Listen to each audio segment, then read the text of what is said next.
बहुत समय पहले हिमालय की गोद में बसा एक छोटा सा गांव था जिसका नाम था शांतिपुर। गांव के चारों ओर हरे भरे जंगल और बर्फ से ढकी चोटियां थीं। लेकिन इस गांव के पास एक रहस्यमयी सरोवर था जिसे लोग अमृत सरोवर कहते थे। कहा जाता था कि इस सरोवर में दिव्य शक्तियां हैं, लेकिन कोई भी व्यक्ति वहां तक पहुंचने की हिम्मत नहीं करता था। गांव में एक युवा लड़का था जिसका नाम आर्यन था। वह बहुत साहसी और जिज्ञासु था। उसकी दादी ने उसे बताया था कि सरोवर के पास एक प्राचीन मंदिर है जिसमें एक दिव्य रत्न छुपा हुआ है। यह रत्न ऐसा था जो किसी भी व्यक्ति की हर इच्छा पूरी कर सकता था, लेकिन उस रत्न की रक्षा एक दैवी शक्ति करती थी जो केवल सत्य और साहस की परीक्षा लेने वालों को ही रत्न तक पहुंचने देती थी। आर्यन ने तय किया कि वह इस रहस्य का पता लगाएगा। उसने अपनी यात्रा के लिए तैयारी की और एक छोटी सी पोटली में खाना और पानी बांध लिया। आर्यन ने सूरज उगने से पहले ही जंगल की ओर कदम बढ़ा दिए। जंगल घना और भयावह था। हर तरफ अजीब अजीब आवाजें आ रही थीं। चलते चलते वह एक पुरानी पगडंडी पर पहुंचा जो सरोवर की ओर जाती थी।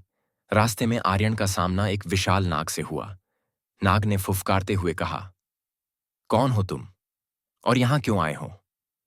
आर्यन ने बिना डरे जवाब दिया, मैं सत्य की खोज में आया हूं। मैं जानना चाहता हूं कि इस सरोवर का रहस्य क्या है। नाग ने उसकी निडरता देखकर कहा, यदि तुम सच में सत्य की खोज में हो तो तुम्हें मेरी पहली परीक्षा देनी होगी। ये बताओ, क्या तुम अपनी जान देकर भी सत्य का साथ दोगे? आर्यन ने बिना झिझके कहा, हाँ, सत्य के लिए मैं अपनी जान भी दे सकता हूं। नाग ने मुस्कुराते हुए रास्ता खोल दिया और कहा, जाओ, लेकिन यह तो सिर्फ शुरुआत है। आर्यन कुछ और दूर चला तो उसने सरोवर की पहली झलक देखी। सरोवर के चारों ओर एक अद्भुत आभा थी। पानी इतना साफ था कि उसकी गहराई तक देखा जा सकता था। लेकिन जैसे ही वह सरोवर के पास पहुंचा, अचानक एक तेज आवाज हुई। उसके सामने एक विशाल वट वृक्ष प्रकट हुआ।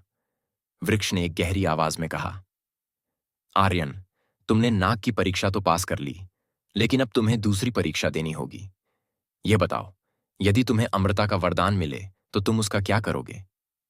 आर्यन ने कुछ देर सोचा और कहा, यदि मुझे अमृत मिले तो मैं इसे अपने लिए नहीं रखूंगा। मैं इसका उपयोग दूसरों की भलाई के लिए करूंगा। वट वृक्ष ने उसकी बुद्धिमानी की सराहना की और कहा, तुमने सही उत्तर दिया। जाओ, लेकिन तुम्हारी सबसे कठिन परीक्षा अभी बाकी है। आर्यन अब सरोवर के बिल्कुल पास पहुंच चुका था। वहां एक प्राचीन मंदिर था जिसकी दीवारों पर अनगिनत रहस्यमयी चित्र उकेरे हुए थे। जैसे ही वह मंदिर के भीतर गया, एक तेज प्रकाश हुआ। एक दिव्य स्त्री प्रकट हुई जो बहुत ही तेजस्वी थी। उसने कहा, आर्यन, मैं इस रत्न की रक्षक हूं। यदि तुम इसे पाना चाहते हो तो तुम्हें अपनी सबसे प्रिय चीज का त्याग करना होगा। सोचो, क्या तुम इसके लिए तैयार हो? आर्यन ने कुछ पल सोचा। उसे अपने परिवार की याद आई, अपने दोस्तों की याद आई, लेकिन उसने निश्चय किया कि वह सत्य की खोज के लिए सब कुछ त्यागने को तैयार है। उसने कहा, मैं अपनी इच्छाओं, अपने सुखों और अपने मोह का त्याग करता हूं। मुझे केवल सत्य चाहिए। दिव्य स्त्री ने मुस्कुराते हुए कहा, तुमने अपनी परीक्षा पास कर ली है। यह रत्न तुम्हें नहीं, बल्कि तुम्हारे भीतर छिपे सत्य को जागृत करने के लिए था। सत्य और साहस ही सबसे बड़ा रत्न है।